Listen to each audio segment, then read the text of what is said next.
Hello YouTube and welcome to lesson 23 of the Microsoft PowerPoint tutorial series, and today we're going to look at how to format text inside of Microsoft PowerPoint.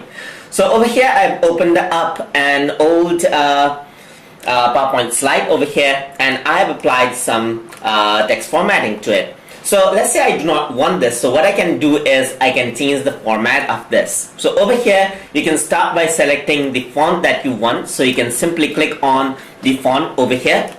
So if you were to click it, you see that there's a drop down menu and you can choose a font that you want to use. So you can install font and choose custom font just like this.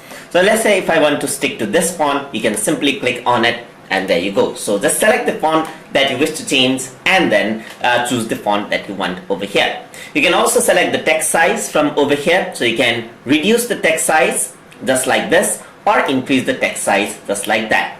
And if you want somewhere in between 54 and 48 right here, you can also type out the number manually. Let's say for example if I were to type 50, you can see that I have a manual size.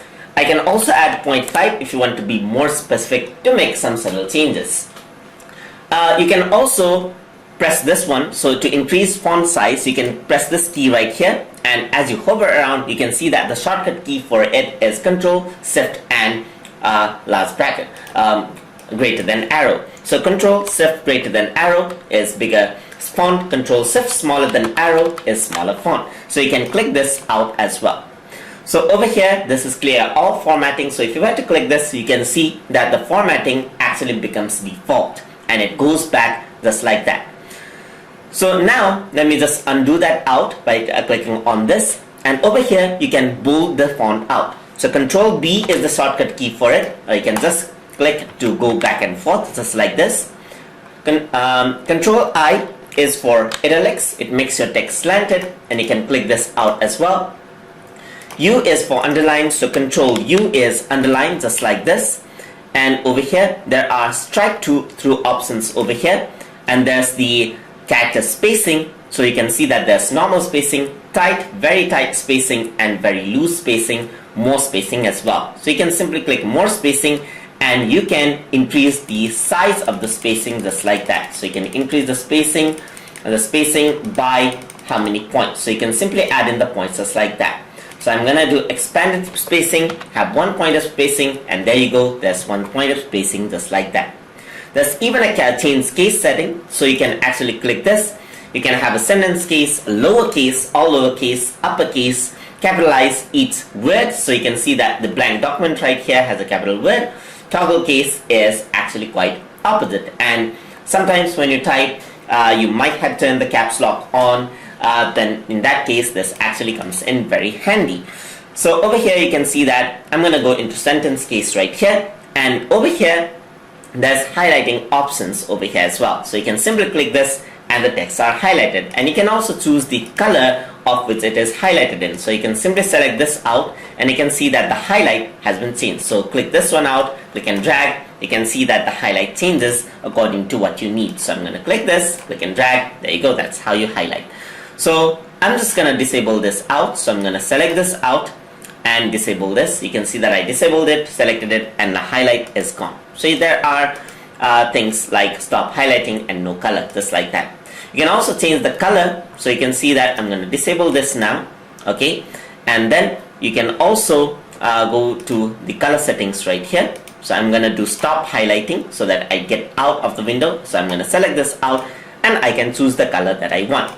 So you can also go over here into more color section and use the eyedropper as well. So I can use the eyedropper to select the same font, same color. So I'm simply going to select this out, gonna go over here, gonna select the eyedropper and click on this, and you get the same color as you can see. You can also go to more color section and choose from the color palette from the custom menu. Enter the RGB code if you know how to enter it, and go to standard colors and choose the color that you want as well. So you can see that these are many different ways to format the text. So you can center align it as well, okay, as by default it is left align, center align it, right align it, and justify it. So justification works like this. So I'm gonna say this is a sentence, and alright, anyways, I'm not gonna worry about the spelling error, and this is a test that is going on. Alright, so I'm just going to type this in. I'm going to right click and then choose the correct word right there, and press Ctrl V so that this actually pastes out. And you can see that this is what justification actually does. It aligns the right side as well. If you were to just left align this, then this is actually chunked up to the left. Justification actually allows it just like that.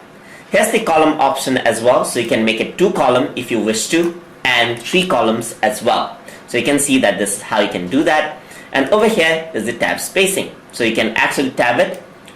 So you can see that the bullet points decrease list level. So bullet point list is also available over here. You can also go over here. You can increase the spacing between the text just like this by choosing this one arrow right here.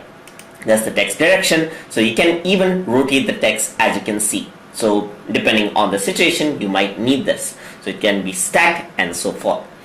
So you can also go to align text. So you can be on the top, as you can see. It can be at the bottom or the middle itself. So everything you design will be in the middle if you were to select this one.